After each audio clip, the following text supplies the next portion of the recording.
தம்பிக்கு 16 வயசு, நான் 17 வயசில் சென்னைக்கு வந்தேன்.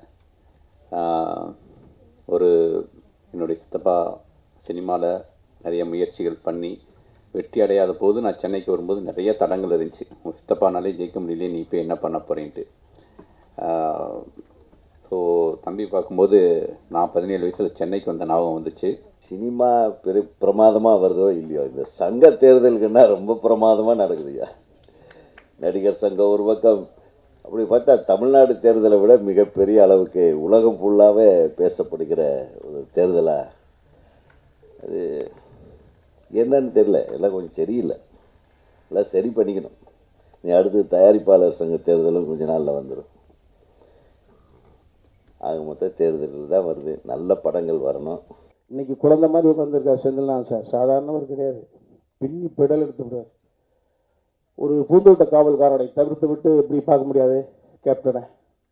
கேப்டனுடைய ஒரு 5 பாடங்கள் அப்படின்னா நிச்சயமாக அந்த 5 படங்களில் ஒரு சின்ன கவுண்டர், இப்போ கேப்டன் பிரபாகரன் அப்படி வருகிறபோது பூந்தோட்ட காவல்காரன். இன்னும் சொல்ல போனால் எனது சித்தறிவு கட்டியவரை முதல் பரிசுத்தமான நடிகனாக நான் பார்த்தது. அதுக்கு முன்னால் ஒரு மாதிரி பிடிக்கிறதா வச்சிருப்பார், இப்படி வச்சிருப்பார். பூந்தோட்ட காவல்காரன் தான் என் இதயத்திற்கு நெருக்கமாக வந்த படம், விஜயகாந்த் அவர்களுடைய படத்தில். ஸோ அந்த மாதிரி அவர் வாழ்க்கையில் ஒரு பட்டினத்தார் போல வீழ்ந்தார், எழுந்தார், வீழ்ந்தார், மறுபடியும் அமர்ந்தார். அதை போல மன விளைச்சல்களை எல்லாம் மருந்தாக தாண்டி இந்த தினம் இங்கே அமர்ந்திருக்கிற பொழுது அவரை இயக்குனர் சக முன்னோடி என்று கருதி அவரை அழைத்து அவருக்கு வாய்ப்புகள் வழங்கி கொண்டிருக்கக்கூடிய அத்தனை நல்ல இதயங்களுக்கும் நான் தலைவணங்கி நன்றி சொல்கிறேன். இது ஒவ்வொரு பீரியட்லேயும் ஒரு சீசனெல்லாம் ஒன்று இருந்துச்சுல்ல. ஒரு பீரியடில் பேய் படமாக கேட்டுட்டு இருந்தாங்க எல்லாரும். பேய் படம் இருக்கா, பேய் படம் கதை இருக்கா, பேய் படம் கதை. நாங்கள் எங்கே போய் எந்த ப்ரொடியூசர்கிட்ட போனாலும் பேய் படம் கதை இருக்கான்னு கேட்பாங்க. இப்போ அது அப்படியே கொஞ்சம் கொஞ்சமாக மாறி க்ரைம் த்ரில்லர்னு மாறி இருக்கு. எல்லாரும் க்ரைம் த்ரில்லர் கேட்குறாங்க, ஓடிடியில் க்ரைம் த்ரில்லர் கேட்குறாங்க. அதை பாஸ்கர் பண்ணியிருக்காரு. இப்போ அவர் சேல் ப்ராஜெக்ட், இப்போ சேல் பண்ணக்கூடிய ஒரு ப்ராஜெக்டை இப்போ எல்லாரும் ஆஃபரில் இருக்க ஒரு ப்ராஜெக்டை பண்ணியிருக்காரு. செந்தில்நாதன் சார் இதே மாதிரி தான் தயாரிப்பாளர்களோட டைரக்டராக வளம் வந்துட்டு இருந்தார். இப்போ கதாநாயகி அப்பா நடிக்கிறாரு. அதுக்கப்புறம் வர்றேன். அவர் எங்கள் படம் போக்கிரி தம்பின்னு ஒரு படம் நாங்கள் ப்ரொடியூஸ் பண்ணும்போது அவர் டைரக்ட் பண்ணார். நாங்கள் ஏற்கனவே ராமராஜன் வச்சு மில் தொழிலாளின்னு ஒரு படம் பண்ணியிருந்தோம். அந்த படம் ரிலீஸ் அப்போ கொஞ்சம் ஸ்ட்ரகிள் ஆகி இந்த படம் ரிலீஸ் ஆச்சு. கொஞ்சம் சின்ன ப்ராப்ளம் வந்தது, எங்களுக்கு ஒரு 3 லட்ச ரூபா ப்ராப்ளம் இருந்தது.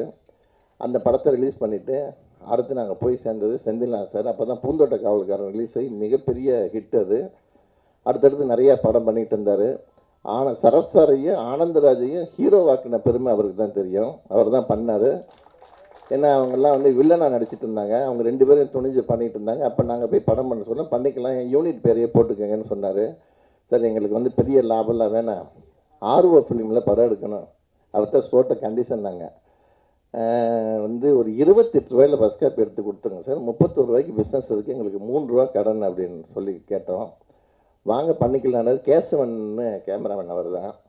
சாரோட யூனிட்டு தேவா சார் மியூசிக்கு ரொம்ப பட்ஜெட்டில் பண்ணி 28 ரூபாயில் எடுக்க வேண்டிய படத்தை எங்களுக்கு 26ல் முடிச்சு கொடுத்து அதுலேயும் ஒரு 2 ரூபா ப்ராஃபிட்டு, ஒரு 3 ரூபா கடன் அடைக்க உதவினார். அதை இந்த சபையில் நன்றியோடு தெரிவிச்சுக்கிறேன்.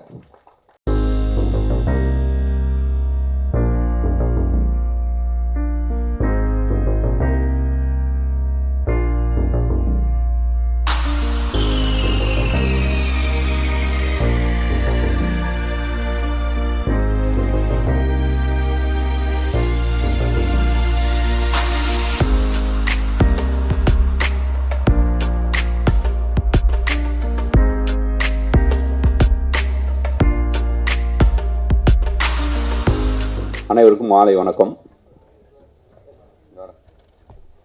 என்ன வயசாகுது? தம்பிக்கு 16 வயசு, நான் 17 வயசில் சென்னைக்கு வந்தேன். ஒரு என்னுடைய சித்தப்பா சினிமாவில் நிறைய முயற்சிகள் பண்ணி வெற்றி அடையாத போது நான் சென்னைக்கு வரும்போது நிறைய தடங்கள் இருந்துச்சு. உங்கள் சித்தப்பானாலே ஜெயிக்க முடியலையே, நீ இப்போ என்ன பண்ண போகிறேன்ட்டு. ஸோ தம்பி பார்க்கும்போது நான் 17 வயசில் சென்னைக்கு வந்த ஞாபகம் வந்துச்சு. தம்பி, அப்பா எந்த அளவுக்கு ஜெயிக்கிறாரோ அதை விட 16 அடி நீ ஜெயிக்கணும். ஓகேவா? ஓகே. ரொம்ப தைரியமாக இவ்வளோ மேடை முன்னாடி இத்தனை பேர் முன்னாடி நீ பேசினதே என்னுடைய பாராட்டுக்களை தெரிவிச்சுக்கிறேன். முதல்ல வந்து அந்த கூச்சம் போகணும், தைரியம் வரணும். பாஸ்கர் சாருக்கு முதல்ல வந்து இப்படி பையனை பேச வைக்கணுங்கிற யோசனை வந்து பேச வச்சதுக்கு அவருக்கும் என்னுடைய வாழ்த்துக்களை தெரிவிச்சுக்கிறேன். பாஸ்கர் சார் வந்து நான் வந்து ஒரு ரொம்ப நாளுக்கு முன்னாடி மீட் பண்ணது, அவர் முகம் கூட எனக்கு மறந்து போயிடுச்சு. அமுதேஸ்வர் சார், அஸ்டன் பாஸ்கர், அந்த ஒரு வார்த்தை நான் எதுவுமே சொல்லலை. நான் நிறைய மேடைகளில் கூப்பிட்டா கூட வந்து அந்த ஒத்த வார்த்தைக்கு அமுதேஸ்வர் சார் ஓகே அப்படி இம்மிடியட்டாக வரணும் பிரதர் அப்படின்னு, வேறு எதுவுமே இல்லை. என்னுடைய குருநாதரும் அவருடைய குருநாதரும் ஒரே குருநாதர். நான் எழில் சார்ட்ட சபா சார்ட்ட ஒர்க் பண்ணுறதுக்கு முன்னாடி அமுதேஸ்வர் சார்ட்ட தான் நான் வந்து சத்தியமூர்த்திங்கிற திரைப்படம் மம்முடி சார் படம் ஒர்க் பண்ணேன். நிறைய பேருக்கு அவரை பற்றி தெரிஞ்சிருக்காது. மீன் குழம்பும் மண்பானையும் படத்துடைய டைரக்டர் பாண்டிநாடில் எங்கள் கூட வந்து ஒரு கேரக்டர் பண்ணார். பாயம்புலியில் டைலாக் எழுதினார். நானே நிறையா நடிக்க கேட்டே இருப்பேன். இல்லை நான் மறுபடியும் அடுத்த படம் டைரக்ஷன் மட்டும்தான் பண்ணுவேன் அட்டம் பிடிக்கிறாரு. அவர் வந்து இப்போ எனக்கு தெரிஞ்சு குல்கர்னி மாதிரி நிறையா பர்ஃபார்மன்ஸ் கேரக்டர்ஸு பண்ணலாம். இந்த மேடையில் நான் சொல்லிக்கிறேன், அமுது சார் நீங்கள் நடிக்கணும். சரி, அமுதேஸ்வர் சார்ட்ட என்ன நான் கற்றுக்கிட்டேன்னா, இப்படி பாஸ்கர் சொன்ன மாதிரி ஒரு 90% அவரே அவர் மாற்றிக்கிட்ட மாதிரி. அவர் பண்ண ஃபஸ்ட்டு படமே வந்து பொய் சொல்லக்கூடாது. ஒரு வக்கீலாக வந்துட்டு எப்படி பொய் சொல்லாமல் வந்து ஒரு அப்படிங்கிறது தான் படத்துடைய கான்செப்டே. அவ்வளோ இன்ட்ரெஸ்டிங்காக ஃபன்னாக இருந்துச்சு அந்த படம், அவ்வளோ எமோஷ்னலாக இருந்துச்சு. அதுதான் அவருடைய பேசிக் நேச்சரே வந்து. ஸோ வந்து நான் ஒரு பொய் சொல்லக்கூடாதுங்கிற விஷயமும் நேரம் தவறாமையில் இருக்கணுங்கிற விஷயமும் அமுதேஸ்வர் சார்கிட்ட தான் கற்றுக்கிட்டேன். ஒரு இயக்குனராக நமக்கு வந்து ஒரு ப்ரெஷரை ஹேண்டில் பண்ணுறதுங்கிறது வந்து ஒரு இயக்குனர்கிட்டருந்து தான் நம்ம வந்து கற்றுக்க முடியும். அப்படி எங்களுடைய பாஸ்கர் சாருக்கும் எனக்கும் குருநாதராக இருக்க அமுதேஸ்வர் சாருக்கு இந்த மேடையில் நான் நன்றியை தெரிவிச்சுக்கிறேன். இந்த இடத்துல நான் நிற்கிறேன்னா முக்கியமாக நீங்கள் ஒரு காரணம் சார். ஏன்னா உதவி இயக்குனராக இருக்கும்போது முதல் படத்தில் ஒரு வாய்ப்பு கிடச்சி அது 4 பேர்த்துக்கு அந்த இன்விடேஷனை கொண்டு போய் நான் கொடுக்கும்போது எனக்கு எவ்வளோ சந்தோஷமாக இருந்துச்சுன்னு தெரியும். ஏன்னா உதவி இயக்குனர்களை பேரையே அந்த படத்துடைய துவக்கு விழாவில் இன்விடேஷனில் போட்டார். ஸோ வந்து கிட்டத்தட்ட நான் டைரக்டர் ஆகும்போது என் பேரை பார்க்கும்போது எவ்வளோ சந்தோஷமாக இருந்துச்சோ அவ்வளோ சந்தோஷம் அந்த இன்விடேஷனில் என்னுடைய பேரை பார்க்கும்போது. அதை வந்து நான் என்னுடைய எல்லா நண்பர்கள்ட்டையும் கொண்டு போய் சேர்த்தேன், என்னுடைய அப்பா அம்மாட்ட கொண்டு போய் கொடுத்தேன். ஸோ ரொம்ப ரொம்ப மகிழ்ச்சி. இந்த மேடை வந்து நிறையா பத்திரிகை நண்பர்கள் ரொம்ப டைம் ஆயிடுச்சு. ஸோ இந்த படம் மாபெரும் வெற்றி பெறணும். கடின உழைப்பிற்கு இந்த படத்தில் ஒர்க் பண்ண எல்லா டெக்னீஷியனுக்கும் என்னுடைய வாழ்த்துக்களை தெரிவிச்சுக்கிறேன். Thank you so much. அனைவருக்கும் மாலை வணக்கம். பத்திரிகை, தொலைக்காட்சி, இணையதள சகோதர சகோதரிகளுக்கு முதல் வணக்கம். ஒரு 3 நாளைக்கு முன்னால் ஒரு விளம்பர படத்தில் மத்தியானத்துலேருந்து தண்ணி ஊற்றி வச்சனால குரல் கொஞ்சம் இன்ஃபெக்ஷன், தப்பாக அடிச்சுக்காதீங்க. தண்ணி ஊற்றி இல்லை, தண்ணி தலையில் ஊற்றி, அதனால் இந்த எஃபெக்ட்டு கொஞ்சம் குரல் பிரச்சனையாக இருக்கும், அவ்வளோதான். மற்றபடி எனது தம்பி பாஸ்கர் தயாரிப்பாளராகவும் இயக்குனராகவும் சுயம்பாக தன்னை விசுவாசித்த நண்பர்கள், முதலாளிகள், தன் பூர்வீக சொத்தினுடைய ஒரு கட்டணம், இதையெல்லாம் முதலீடாக வைத்து ஒரு 2 கதாநாயகனும் ஒரு டீம் உருவாகிறதுக்கு காரணமாக ஒரு படைப்பை கற்றது மற, களவும் கற்று மறைன்னு சொல்லுவார்கள். நீ கற்றதை மற அப்படின்னு மெமரி லாஸ் ஆகிக்க, எப்போதும் குழந்தையாகவே இருந்துக்க, அப்படி தான் நான் நினைக்கிறேன். இந்த உலகத்தில் 2 பேர் தான் சந்தோஷமாக இருக்கும். ஒருத்தன் செத்து போயிட்டான், ஒருத்தன் பொருட்கள்னு சொல்லும்ல, அந்த 2 பேருக்கும் சொந்தக்காரன் நினைக்கிறேன். இந்த கற்றது மற அப்படின்னா மறந்துடு, தன்னிலை மறந்துருந்தால் எப்போதும் குழந்தையாக இருக்கலாம், கண்ணாசு சொல்லுவாங்க. அந்த மாதிரி அதே போல் மேடையில் அமர்ந்திருக்கக்கூடிய சான்றோர்கள், அதில் ஒரு நண்பனை காட்டு நீ யாருன்னு சொல்லுவாங்க இல்லையா, அந்த வகையில் ஒரு படைப்பை காட்டு உன் குணநலம் என்னன்னு நான் சொல்லிடுவாங்க. அதே போல் ஆதி உதயகுமார் சார், அவருடைய படைப்புகளை பார்த்தா போதும் அவருடைய மனசு என்னன்னு தெரியும். ஒட்டுமொத்த குடும்பம் அப்படி உட்காந்து முகம் சொல்லிக்காம ஜம்முன்னு பார்க்கலாம், இன்றைக்கி வரைக்கும் பார்க்கலாம். அவர் ஒரு மிகப்பெரிய ஒரு கவிஞரும், மேடையில் எல்லாரும் சொன்னதை போல் ஒரு சூப்பர் ஸ்டாரையும், ஒரு கலைஞானி. சின்னக்கவுண்டரை தவிர்த்து விட்டு விஜயகாந்த் அவர்களை பார்க்க முடியுமா? இப்படி மாபெரும் சாதனைகளுக்கு சொந்தக்காரர். இந்த படத்தை வாழ்த்த வந்தது என்பது தம்பி பாஸ்கர் அவர்களுடைய பெரிய கொடுப்பினை. அதே போல் அதிரடி இயக்குனர், இன்றைக்கி குழந்தை மாதிரி உட்காந்துருக்கார் செந்தில்நாதன் சார். சாதாரணவர் கிடையாது, பின்னி பெடல் எடுத்து விடுறார். ஒரு பூந்தோட்ட காவல்காரனை தவிர்த்து விட்டு இப்படி பார்க்க முடியாது கேப்டனை. கேப்டனுடைய ஒரு 5 பாடங்கள் அப்படின்னா நிச்சயமாக அந்த 5 படங்களில் ஒரு சின்ன கவுண்டர், இப்போ கேப்டன் பிரபாகரன் அப்படி வருகிறவங்க பூந்தோட்ட காவல்காரன். இன்னும் சொல்ல போனால் எனது சித்தறிவு கட்டியவரை முதல் பரிசுத்தமான நடிகனாக நான் பார்த்தது. அதுக்கு முன்னால் ஒரு மாதிரி பிடிக்கிறதா வச்சிருப்பார், வெடி வச்சிருப்பாரு. பூந்தோட்ட காவல்காரன் தான் என் இதயத்திற்கு நெருக்கமாக வந்த படம் விஜயகாந்த் அவர்களுடைய படத்தில். ஸோ அந்த மாதிரி அவர் வாழ்க்கையில் ஒரு பட்டினத்தார் போல வீழ்ந்தார், எழுந்தார், வீழ்ந்தார், மறுபடியும் அமர்ந்தார். அதை போல மன உளைச்சல்களை எல்லாம் மருந்தாக தாண்டி இந்த தினம் இங்கே அமர்ந்திருக்கிற பொழுது அவரை இயக்குனர் சக முன்னோடி என்று கருதி அவரை அழைத்து அவருக்கு வாய்ப்புகள் வழங்கி கொண்டிருக்கக்கூடிய அத்தனை நல்ல இதயங்களுக்கும் நான் தலைவணங்கி நன்றி சொல்கிறேன்.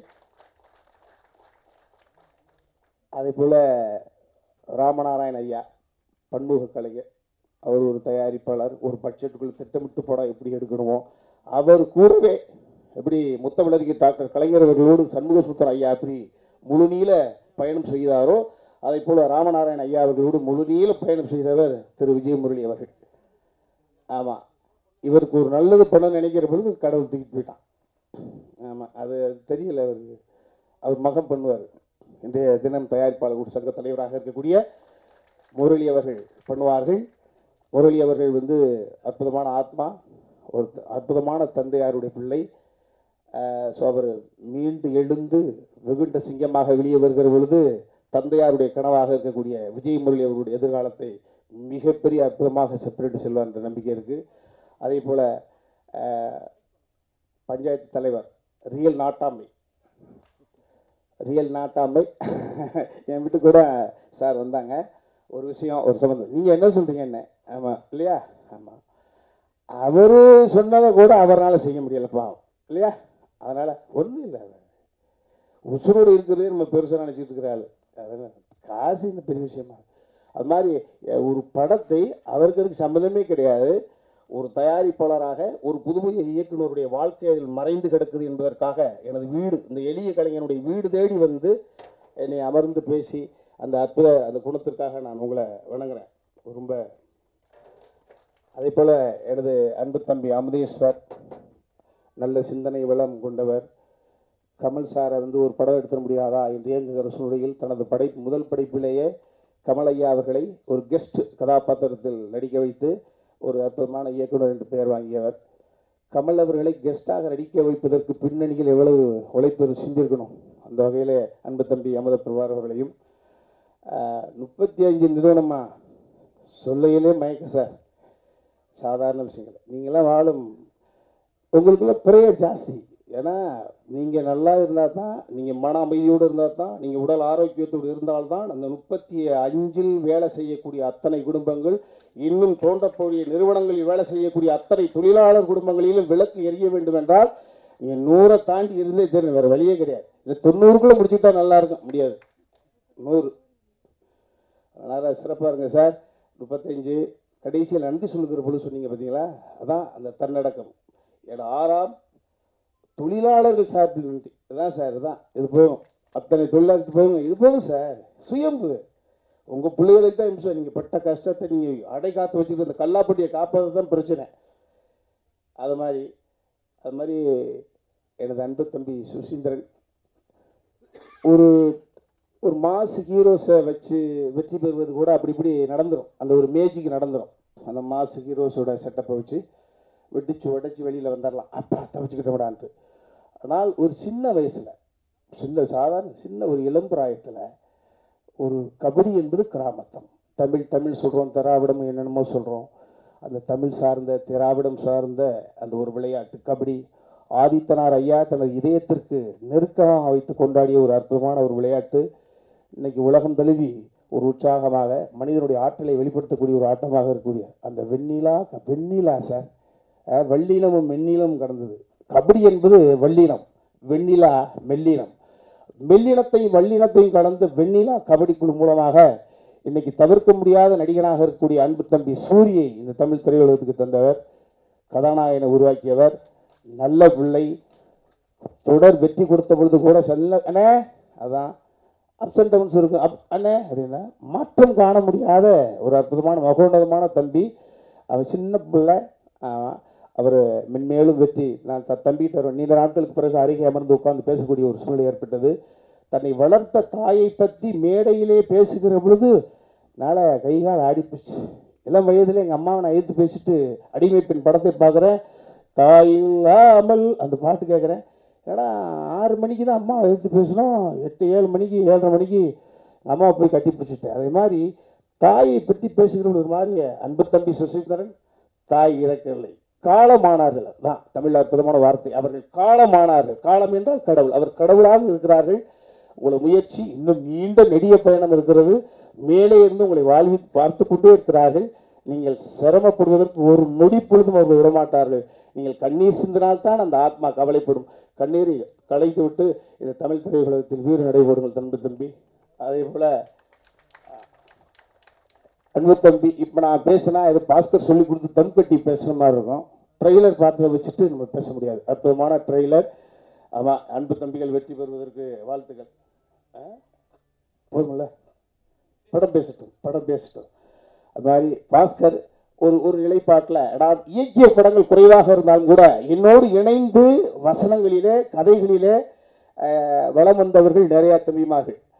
அந்த தம்பியில் ஒரு குறிப்பிட்டவர்களை மட்டும்தான் அதில் துடிப்பாக இருந்த ஒரு தம்பி பாஸ்கர். அவனும் ஒரு கோவக்காரன் தான். தொழில்நுட்ப கல்லூரியில் படித்த பொழுது லீடராக இருந்தவன். சாதாரண ஆள் கிடையாது.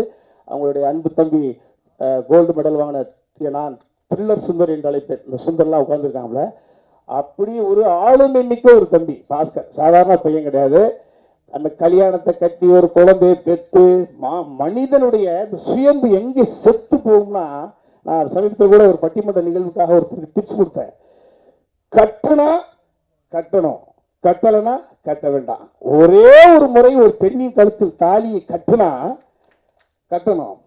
முதலாளித்த கையை கட்டணும், வாயை கட்டணும், வயிற்ற கட்டணும், வீடு கட்டுறதுக்கு காசு வாங்கின கடனை கட்டணும். கட்டாதவனுக்கு அதான் எங்களையெல்லாம் கூட உயர்ந்து சந்தோஷமாக சுந்தரிப்பதற்கு காரணம் அதுதான். அதை போல அந்த காலம் ஒரு மனைவியை கொடுத்த குழந்தைகளை கொடுக்கிற பொழுது அந்த கோப வசத்தில் இருந்தவன் அந்த கோபத்தை எல்லாம் அப்படி டைல்யூட் பண்ணி நீ கலை வடிவமா மாறி இருக்காப்புல. நிச்சயமா தெரியும். இயக்குனர் இமயம் பாரதிராஜா ஐயாவிலிருந்து எனக்கு காலம் கொடுத்த அன்பு சகோதரன் பிரபுசாரமன் வரை, என அன்பு தம்பி சுசீந்திரன் வரை, இவர்களெல்லாம் கதை பேசாக்கி நடிகர்களை தவிர்த்து விட்டு அதிலிருந்து வெடித்து வெளியே வந்தவர்கள் தான். ஆமா, அவர்கள் தான் காலத்தால் போட்டுக் கொண்டே இருப்பார்கள். அந்த வகையிலே அன்பு தம்பி பாஸ்கர் கடைந்து எடுத்து காலம் அவனை சரியா உருட்டி சரியான நிலையில வைத்திருக்கிறது. பெரிய வெற்றி பெறுங்கள் தம்பி. மற்றபடி கற்றது மர ஒட்டுமொத்த டீம் எனக்கு வாழ்த்துக்கள். எல்லாம் என் தாய் தந்தை இறைவனை பிரார்த்தனை செய்து கற்றது மர எல்லோருக்கும் மனநலத்தை தரட்டும். செயலாளர் ஆகிறதுக்கே பெரிய போராட்டமாக இருக்குது. ஒன்றே தலைவர்னு வேற சொல்லி விட்ட தூக்கி போட்டேன்னா திருப்பி பிரச்சனையை ஆரம்பிச்சிருமுடா. பாப்பா சினிமா பிரமாதமாக வருதோ இல்லையோ, இந்த சங்க தேர்தலுக்குன்னா ரொம்ப பிரமாதமாக நடக்குதுயா. நடிகர் சங்கம் ஒரு பக்கம், அப்படி பார்த்தா தமிழ்நாடு தேர்தலை விட மிகப்பெரிய அளவுக்கு உலகம் ஃபுல்லாகவே பேசப்படுகிற ஒரு தேர்தலாக அது என்னன்னு தெரியல. எல்லாம் கொஞ்சம் சரியில்லை, எல்லாம் சரி பண்ணிக்கணும். நீ அடுத்து தயாரிப்பாளர் சங்க தேர்தலும் கொஞ்ச நாளில் வந்துடும். ஆக மொத்த தேர்தலில் தான் வருது. நல்ல படங்கள் வரணும். இப்போ நல்ல இயக்குனர் சுசீந்திரன் மாதிரி ஒரு சிறப்பான இயக்குனர்கள் இப்போ வர்ற யங்ஸ்டர்ஸில் நிறைய பேர் சிறப்பான இயக்குனர்கள் வந்துட்டுருக்காங்க. அது ஒரு தமிழ் சினிமாவை அடுத்த கட்டத்துக்கு கொண்டு போகிற ஒரு சூழ்நிலையை நம்ம பார்க்குறோம். இருக்கிற இண்டஸ்ட்ரீஸ்லேயே உலகத்திலேயே சினிமா இண்டஸ்ட்ரி தான் தி பெஸ்ட் இண்டஸ்ட்ரி. உண்மையாக சொல்கிறேன். நான் ஒரு 15-16 படம் பண்ணியிருப்பேன். 16 வாழ்க்கையை வாழ்ந்திருக்கேன். ஒவ்வொரு கதாபாத்திரமாகவும் வாழ்ந்துட்டு தான் நான் காமெடி பண்ணால் கூட வடிவேலாக நடிப்பேன், கவுண்டமணியாக நடிச்சுப்பேன். ஒவ்வொருத்த வாழ்க்கையும் வாழாமல் அந்த ஒரு கதாபாத்திரத்தை நம்ம கிரியேட் பண்ண முடியாது. அந்த வாழ்ந்தால் தான் அந்த அந்த கம்ப்ளீட்னஸை கொண்டு வர முடியும். ஒரு கதை எப்படி வரப்போகுது, ஒரு ஒட்டுமொத்த படம்னு ஒரு டைரக்டருக்கு முழுசுமாக மனசுக்குள்ளே ஓடிட்டுருக்கும். அதுதான் இந்த தொழிலோட சிறப்பு. எல்லாரும் சொல்கிறாங்க சினிமா கஷ்டத்தில் இருக்குது, நஷ்டத்தில் இருக்குது. நல்ல படம் எடுத்தால் உலகம் ஃபுல்லாக நமக்கு ரசிகர்கள் இருக்காங்க, அதில் எந்த மாற்றமும் கிடையாது. நல்ல படம் இன்னும் எடுத்து பாருங்கள், உங்களை எப்படி தூக்கி கொண்டாடுறாங்கன்னு. தியேட்டரில் கொண்டாட வேண்டிய அவசியம் இல்லை, இப்போ எல்லாம் செல்ஃபோன்லேயே கொண்டாட ஆரம்பிச்சிட்டாங்க, மொபைலில். இப்போது நேற்று கூட நம்ம மரியாதைக்குரிய தலைவர் நம்ம முரளி ராமநாராயணன் சார், முரளி ராமசாமி அவர்கள் நேற்று ஒரு புதுசாக ஒரு விஷயத்தை லான்ச் பண்ணாங்க. நம்ம இயக்குனர், தயாரிப்பாளர் விஜயசேகர் அவங்கெல்லாம் சேர்ந்து நம்ம சௌந்தர் எல்லாருமே நாங்கள்லாம் இருந்தோம். ஒரு QR கோடை வாங்கி அதை 25 ரூபாய், அதை நம்ம மொபைலில் இது பண்ணிட்டா அந்த ஒரு படம் பார்த்துக்கலாம் 25 ரூபாய்க்கு. அந்த மொபைல்லேருந்து நீங்கள் டிவிலையும் கனெக்ட் பண்ணிக்கலாம், வீட்டில் எல்லோரும் பார்த்துக்கலாம். ஸோ இந்த மாதிரி ஒரு சிஸ்டத்தை நேற்று ஆரம்பிச்சிருக்காங்க. அதுக்கு மிகப்பெரிய வரவேற்பு இருக்குது. எல்லா டிஸ்ட்ரிபியூட்டர்ஸுக்கு நிறைஞ்சிருந்தாங்க அந்த அரங்கத்தில். எல்லாருமே டிஸ்ட்ரிபியூட்டர், ஒரு டீ கடைக்காரன் டிஸ்ட்ரிபியூட்டர். அவன் ஒரு 50 கார்டு விற்றான்னா அதாவது அவங்களுக்கு ஒரு இந்த லாபத்தில் பங்கு. எப்படி இருக்கு சினிமா, யாராச்சும் அழிக்க முடியுமா? ஹீரோக்களை விட கண்டென்ட்டு தான் இனி முக்கியம். நம்ம என்ன சொல்கிறோம், அது யாருக்கு சொல்கிறோம் அப்படிங்கிறது தான் முக்கியம். ஸோ இன்றைக்கி மொபைலில் நம்ம எடுத்துட்டோம்னா நம்ம பார்க்குறோம், ரீல்ஸுன்னு ஒன்று வருது, டிக்டாக்னு வருது. அந்த மாதிரி எத்தனை டாக்ஸு, இந்த நாய்க்குட்டிக்கு விளையாடுறது, பூனைக்குட்டிக்கு விளையாடுறது, ஒவ்வொன்றுமே காசு பண்ணுறாங்க.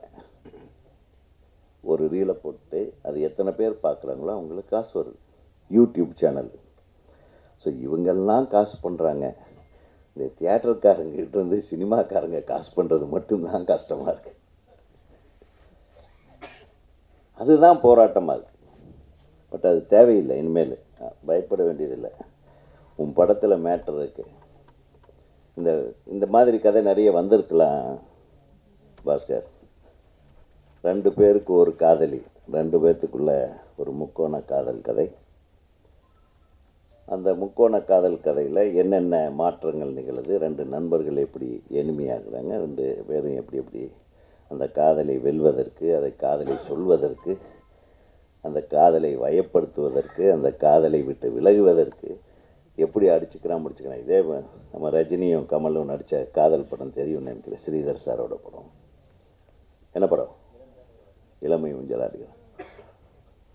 ஸோ விட்டு கொடுத்து காதலிக்கிறது ஒன்று, விட்டு கொடுக்காம காதலிக்கிறது ஒன்று, அடிச்சுக்கிட்டு காதலிக்கிறது ஒன்று, அடி வாங்கிட்டு காதலிக்கிறது ஒன்று. இத்தனை ரகமான காதல்கள். அதில் நீ என்ன சொல்லியிருக்கேன்னு தெரியாது எனக்கு. ஏன்னா நீ படித்ததையெல்லாம் மறந்தாள். திரைப்படக் கல்லூரியில் படித்ததையே மறந்துட்டான் போல் இருக்கு. கட்டுறது மரன்னு சொல்லிட்டு படம் எடுத்திருக்கான். நம்மெல்லாம் ஃபில்ம் இன்ஸ்டியூட்லேருந்து வெளியே அந்த காலத்தில் ஆபாவானன், நான், அரவிந்தராஜ் போன்றவர்கள்லாம் வெளியே ஃபைலோட, நாங்கள்லாம் அப்போவே ஸ்டோரி போர்டோடு தான் வந்தோம். ஒரு டைரக்டர், இன்னைக்கு அவர் அதிக சில்வர் ஜூப்ளி கொடுத்த ஒரு டைரக்டர் எங்கள் அண்ணன், அவர்கிட்ட போய் வாய்ப்பு கேட்குறேன் ஃபைலோட. யாரா நீ? அண்ணே நான் ஃபிலிம் இன்ஸ்டியூட்லேருந்து வந்திருக்கேன். அப்படியா, என்னது இது? கதை ஒன்று ஸ்கிரிப்ட் பண்ணியிருக்கேன். நாங்கள் கதையோடெல்லாம் கதையோடு எல்லாம் சான்ஸ் தர மாட்டோம், நாங்கள் ஷூட்டிங்க்கு போய்த்தா கதையே பண்ணுவோன்னு சொன்னார். அவர் 25 படம் சில்வர் ஜூப்ளி கொடுத்தவர். அந்த காலம் வேறு. இன்னைக்கு ஸ்டோரி போர்டு தான் கேட்குறாங்க. ஹீரோ உங்கள் கதை இருந்தால் நீங்கள் அனுப்புங்க, மெயில் பண்ணுங்கள். சில மாறிடுச்சு, கால மாற்றங்கள். இனி கொஞ்ச நாள் போனால் தனி ஒரு ஆள் படம் எடுத்தாலாம் அவனால் வெளியே வர முடியாது. ஒரு 15 பேர் சேர்ந்து ஒரு 15 படம் எடுக்கணும். நீங்கள் எல்லா குரூப் செல்லிங்கு தான் இனிமேல் வியாபாரம். நான் இப்போ சொல்கிறேன், இந்த மேடையில் ஒரு அமைப்பாக உருவாக்கி அந்த அமைப்பிலேருந்து ஒரு 10 படம் 20 படம் மொத்தமாக எடுத்தாலொழிய வியாபாரப்படுத்த முடியாது. அதுக்கு நீங்கள் ஹீரோக்கள் அவசியமே இல்லை. நான் இப்போவும் சொல்கிறேன், ஒரு கண்டென்ட், நல்ல கண்டென்ட் கிடச்சதுன்னா, இப்போ சொல்கிறாங்களே பேன் இண்டியா மூவிஸ்ன்றாங்க. அதாவது இந்தியா ஃபுல்லாக ரிலீஸ் ஆனால் அது பேன் இண்டியா, இந்தியா ஃபுல்லாக ரசித்தாதான் அது பேன் இண்டியா மூவி. ரிலீஸ் பண்ணுறது பேன் இண்டியா மூவி அல்ல, உலகம் பூரா ரசிக்கிற மாதிரியான படங்களை எடுக்கக்கூடிய அருமையான இயக்குனர்கள் நம்ம தம்பிகள் இருக்காங்க. சுசீந்திரனை மாதிரி, வெற்றிமாறனை மாதிரி அவர்கள் எல்லாம் நம்ம பாராட்ட கற்றுக்கணும். ஃபர்ஸ்ட் ஆஃப் ஆல் நம்ம ஒரு டைரக்டர் பெரிய ஆளானா அவனை பாராட்டுறதுக்கே மனசு வராது. நம்மெல்லாம் வெற்றி கொடுத்தப்போ தேடி தேடி பார்ப்போம், யாரோ ஒருத்தர் வந்து முதுகை தட்டி கொடுத்து சூப்பராக படம் பண்ணியிருக்கேன்னு சொல்ல மாட்டாங்களே. ஒருத்தன் வந்துட்டாயா எப்படி அவன் இதற்குள்ளே போராடி போராடி வர்றதுதான் திரைப்படக் கல்லூரியிலேருந்து வந்து பட்ட அவமானங்களுடைய வெளிப்பாடு தான் என்னுடைய படங்களே தவிர நான் பெரிய கிரியேட்டர் நல்லா சொல்லிக்க முடியாது. அவமானம் தான் ஆபாவானனுக்கு வெறி வந்தது. போங்கடா நம்மளே ஒரு படத்தை எடுக்கணும், ஊர் ஊராக கடன் வாங்கி ஒரு இதுவரைக்கும் எவனுமே எடுக்காத அளவுக்கு ஒரு கிராண்டியராக ஒரு படம் எடுக்கணும். சினிமா ஸ்கோப்னா ஓடாது. ஃபஸ்ட்டு அந்த படம் ஓப்பனிங்கில் ஒருத்தர் பேசுகிறாரு, ராஜராஜ சோழன் எடுத்தாங்க ஓடலை, எல்லாம் நெகட்டிவ். நான் இப்போ சொல்கிறேன், சுசீந்திரனை போல, நமது தம்பி பாஸ்கரனை போல, இப்போது இருக்கிற வெற்றிமாறனை போல, நமது அன்பு தம்பிகள் இன்றைக்கி இப்போ நான் கிளம்பி வரும்போது ஒரு தம்பி ஃபோன் பண்ணார், அண்ணே வணக்கண்ணே. என்ன கண்ணே சொல்லு, யார் நீங்கள் அப்படி 2-3 தடவை ஃபோன் அடிச்சு. இல்லைப்பா இன்னொரு ஃபங்க்ஷனில் இருந்துவேன், இப்போ கொஞ்சம் நேரத்துக்கு முன்னாடி ஒரு ஃபங்க்ஷனில் ஒருத்தருக்கு மாலை போட்டு வாழ்த்திட்டு வந்துக்கிட்டு இருந்தேன். சாரி தம்பி. இல்லைண்ணே நான் வந்து கார்டு டைரக்டர் யூனியனில் கார்டு வாங்கிட்டேனே, கார்டு ரொம்ப சூப்பராக இருந்ததுண்ணே, ரொம்ப நயத்தோடு இருந்ததுண்ணே, ஐ எம் வெரி ஹாப்பின்னு. சரி யாரப்பா நீ, என்ன பேருண்ணே? நான் தான் சார் நெல்சன். என்ன நெல்சனா? ஆமாம் சார், இப்போ தான் விஜய் படம் ஒன்று பண்ணியிருக்கேண்ணே அப்படின்னா. எவ்வளவு பணிவாக இருக்காங்க பாருங்கள். நெல்சனை மாதிரி இயக்குனர்களை நாம் போற்றவும் பாராட்டவும் நாம் கடமைப்பட்டிருக்கிறேன். ஏன்னா நான் அவ்வளவு தன்மையாக பேசுகிற ஒரு டைரக்டரை ரொம்ப வருஷத்துக்கு முன்னாடி பார்க்குறேன். ஒரு படம் ஹிட்டு கொடுத்துட்டா அப்படி காலரை தூக்கிட்டு, தம்பி நீங்கள் நல்ல படம் பண்ணீங்க அப்படின்ட்டெல்லாம் போயிடுவானுங்க. இப்படி தான் அது மேலே ஏறிச்சு உனக்கு கீழே இறக்கி விட்டுரும். வெற்றி பெற பணிவு வேணும். இதுதான் எம்ஜிஆர் அன்றைக்கே பதவி வரும்போது பணிவு வர வேண்டும், துணிவும் வர வேண்டும் தோழர். நீங்கள் நம்ம ஜெயிச்சதை வந்து நம்ம பெருசாக பாராட்டிக்க வேண்டியதில்லை, அடுத்தது நம்ம தோக்குறதுக்கு ரெடி ஆகிறோன்னு அர்த்தம். ரொம்ப திமிரு பிடிச்சிருந்தோம்னா என்ன, நானும் ஒரு செந்தில்நாதன் சார் நாங்கள் பார்க்காதவர்களா, நம்ம கண்ணு முன்னாடி வாழ்ந்தவர்களும் இல்லை, இல்லை வீழாதவர்களும் இல்லை. அதனால் எல்லாத்துக்குமே ஒரு இது இருக்குது. இப்போ வரும்போது ரொம்ப சாரி, நான் ரொம்ப லேட்டாக வந்துட்டேன். ஒரு தமிழக அரசுக்கு ஒரு சின்ன வேண்டுகோள் ஒன்று வைக்கிறேன். தயவு பண்ணி இந்த 1 வே எல்லாம் கொஞ்சம் கம்மி பண்ணி 2 வேயாக பண்ணிட்டாங்கன்னா நிறைய பெட்ரோல் டீசல் மிச்சமாகும். உண்மையிலுமே இன்னைக்கு பெட்ரோல் விலையும் டீசல் விலையும் எப்படியாவது கஷ்டப்பட்டு சந்திலேயே வந்துக்கிறோமே, இந்த சந்து பந்தில் எல்லாம் பூந்து வரந்துக்குள்ளே போதும்னு ஆயிடுச்சு. நான் ஒரு 10 தடவை ஃபோன் அடிச்சேன், தம்பி மன்னிச்சுக்கப்பான்னு. நல்லா யோசனை பண்ணி பாருங்க, ஒரு 15 நிமிஷத்தில் வர வேண்டிய ஒரு இடத்துக்கு 1.5 மணி நேரமாக நம்ம காரில் உட்காந்துட்டு இருக்க வேண்டியதாக இருக்குது. இது கொஞ்சம் மிகு தமிழக முதல்வர்களுக்கு கோரிக்கையாக வைக்கிறேன். ஓரளவுக்கு நாங்கள் புரியுது, அங்கங்கே வேலை நடக்குது, பட் இருந்தாலும் இந்த வேணுன்னே இங்கே வருதுன்னா, நம்ம இங்கே வரணுன்னா எவ்வளவு தூரம் சுற்ற வேண்டியதாக இருக்குங்க. ஃபுல் கேகே நகரையும் சுற்றி அங்கே சுற்றி இங்கே சுற்றி வந்து சேர்றதுக்குள்ள எல்லா வண்டிகளும் ஒரே ரோட்டில். கரெக்டாக நான் தப்பாக சொல்லியே. ஸோ அதை ஒரு வேண்டுகோளை வச்சு, கட்டுறது மர அந்த படத்தை பற்றி பேசணும்னு நினைக்கிறது எல்லாமே மறந்து போகுது வர்ற வழியில், அவ்வளவு தூரம். ஸோ என்னுடைய தம்பி அவர் தான் தலைவராக இருந்தார், சேர்மனாக இருந்தேன். நான் அதுக்கு முன்னாடி செக்ரட்டரியாக இருந்தேன் ஃபில்ம் இன்ஸ்டியூட்டில். ஸோ நாங்கள்லாம் இந்த பதவிகளை வகிச்சுட்டே இருக்கிறோம், படம் பண்ணுறது விட்டோம் போடு. நீ ரொம்ப நாள் கழித்து இப்போ இந்த படத்துக்கு வந்திருக்க. படம் நிச்சயமாக வெற்றி படமாக அமைய வேண்டும். ஹீரோக்கள் 2 பேரும் வாழ்த்துக்கள். அதாவது செல்வமணி சார் வந்து இப்போ எங்கள் ஃபங்க்ஷனுக்கு வர வேண்டியது, என்கிட்ட ஃபோனில் கடைசியாக ஃபோன் எடுத்துட்டார். அண்ணே என்னை மன்னிச்சுனுங்கண்ணே, என் சார்பாக நீங்களே பேசிடுங்கண்ணே. செல்வமணி சார்பாக தனியாக நான் பேச போகிறதில்ல, நான் பேசுனது அவர் பேசின மாதிரியாக வச்சுக்கிட்டு, அப்போ உங்களுக்கு தான் இப்போ ஆர்ஆர் பிரியாணி ரெடியாக இருக்குல்ல, தமிழ் இண்டஸ்ட்ரிக்கே ஆர்ஆர் பிரியாணி ரெடியாக இருக்குது எப்பவுமே. அது கட்டுறது மர பாதி, அது வந்து இந்த பிரியாணி கதை பாதி. இந்த ஃபங்க்ஷன் பிரியாணி ஃபங்க்ஷன் மாதிரி ஆகிப்போச்சு. அவ்வளோ விஷயங்களை பிரியாணியில் என்னென்ன இருக்குன்றது எல்லாம் அழகாக தெளிவாகும். அது போக ஒரு அழகான தமிழ் வரிசை அகர வரிசைப்படி எப்படி அப்படியே ஒரு ஒரு மேடையில் இருக்கிற அனைவரையும் புகழ்ந்து பேசுறது எப்படின்னு ஒரு 2 பேர் நம்ம விஜய் முரளி அவர் அப்படியே பிகினிங்லேருந்து ஆரம்பித்து எல்லாத்தையுமே பேசிட்டார். அதுக்கப்புறம் நம்ம இவரும் பேசிட்டார், தம்பி ராமையா அழகா. இப்போ நம்மளுக்கெல்லாம் கூச்சம் வர்ற மாதிரி ஏதோ நம்ம பெரிய படைப்பாளியே என்ன சும்மா ஏதோ ஒரு பிட்டை போட்டோம் 2 படம் ஓடி போச்சு. இல்லைங்க உண்மையே இல்லைங்க, ஒரு படம் எடுத்துட்டு நம்ம ஒரு 2-3 படம் ஓகே ஒரு பெரிய நம்ம படைப்பாளின்னெல்லாம் சொல்லி ஏன்னா அவர் முன்னாடியெல்லாம் நம்மளுக்கு கூச்சப்பட வைக்காதீங்க, பெரிய டைரக்டர்கள் முன்னாடியெல்லாம் என்ன ஆமாம் இப்படியே சொல்லிக்கிடுவோம். அப்புறம் நம்ம பார்த்தும் பார்க்காத மாதிரி போவோம். எத்தனை பேர் கிளம்பியிருக்கீங்க இந்த மாதிரி? நீங்கள் இல்லை. ஆனால் உண்மையிலே தம்பி ராமையா வந்து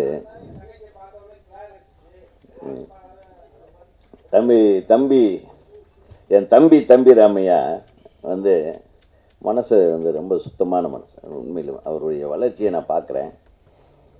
அவருடைய புலமையும் சரி, அவருடைய திறமையும் சரி, அறிவாற்றலும் சரி. அவர் பெரிய டைரக்டராக இருக்க வேண்டியது. நம்ம வடிவேலு பண்ண வேலை மிகச்சிறந்த ஒரு நடிகராகவும் ஒரு நல்ல மனிதராக இருக்கிறது கஷ்டம். அதான் நான் எப்பவுமே சொல்லுவேன், சினிமாவில் மிகச்சிறந்த நடிகர்னு பேர் வாங்கிறத விட மிகச்சிறந்த இயக்குனர்னு பேர் வாங்கணும், மிகச்சிறந்த மனிதன்னு பேர் வாங்கணும். சினிமாவில் உயர்ந்து கண்டே அந்த மாதிரி ஒரு பேர் வாங்கணும். அது மட்டும்தான் நம்மளுடைய இலக்காக இருக்கணும் என்று கூறி இந்த படத்தை வாழ்த்த வந்த அனைத்து பெரிய உள்ளங்களுக்கும்,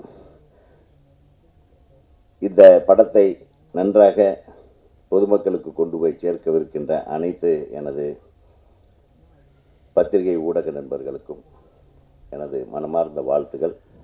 நிச்சயமாக இந்த படம் வெற்றி விழாவில் நம்ம சந்திப்போம். ஏன்னா எதுவுமே இல்லாமல் ஒரு போஸ்டர் வச்சு ஒருத்தன் பண்ணுறான்னா இவன் மூளையில் என்னமோ வச்சுருக்கான்னு அர்த்தம். அது என்ன வச்சுருக்கேன்றது வெற்றியின் மூலமாக அது வெளிப்படுத்த வேண்டும் என்று எல்லாம் வல்ல இறைவனை வாழ்த்து இயக்குனர் சங்கத்தின் சார்பாக என் அருமை தம்பிக்கு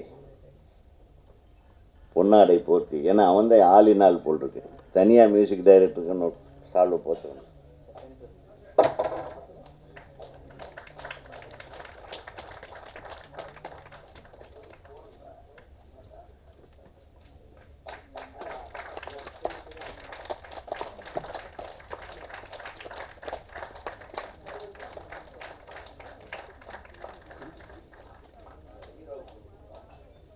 மேடையில் அமர்ந்திருக்கும் அத்தனை நல்ல உள்ளங்களுக்கும் பத்திரிகை மற்றும் ஊடகத்துறை அன்பர்களுக்கும் என் முதற்கண் வணக்கத்தை தெரிவித்துக் கொள்கிறேன். இந்த படம் ஆரம்பித்ததுலேருந்து இப்போ இந்த நிமிஷம் வரைக்கும் பாஸ்கர் சார் தினம் என்னை சந்திப்பார். இதனுடைய ஸ்ட்ரகிளிங் வந்து ஆரம்பத்திலேருந்தே அவர் இந்த இந்த இந்த கதையை வந்து தயாரிச்சுட்டு இதை ஷூட்டிங் போகிறதுக்காக அவர் பட்ட கஷ்டங்கள் கொஞ்சம் நஞ்சல்ல. அதுக்கப்புறம் போஸ்ட் ப்ரொடக்ஷனுக்காக அவர் பட்ட கஷ்டங்கள், இப்போ இன்னைக்கு இப்படி வந்து நிற்கும்போது உண்மையாகவே அவருடைய அந்த டெடிக்கேஷன், அவர் இந்த தொழில் மேலே வச்சுருந்த அந்த பக்தி, சின்சியாரிட்டி, அதுதான் இன்றைக்கி அவரை இந்த அளவுக்கு ஒரு மேடையில் அவரை உட்கார வச்சுருக்கு. நிச்சயமாக இந்த படம் ஜெயிக்கும். ஏன்னா நான் ஒரு 2 நாள் முன்னாடி இந்த படத்தோடைய ட்ரெய்லரை பார்த்தேன், இதே பிரசாத் லேபில். ஒரு பானை சோத்துக்கு ஒரு சோறு தான் பதம். ட்ரெய்லர் அவ்வளோ நல்லா இருந்தது. நான் பார்த்தோன்னே அதான் சொன்னேன் பாஸ்கர் சார், சார் ரொம்ப நல்லா இருக்குது சார் அப்படின்னு. இந்த படத்தில் நானும் ஒரு சின்ன கேரக்டர் ஒன்று பண்ணியிருக்கேன், ஹீரோயினுக்கு அப்பாவா.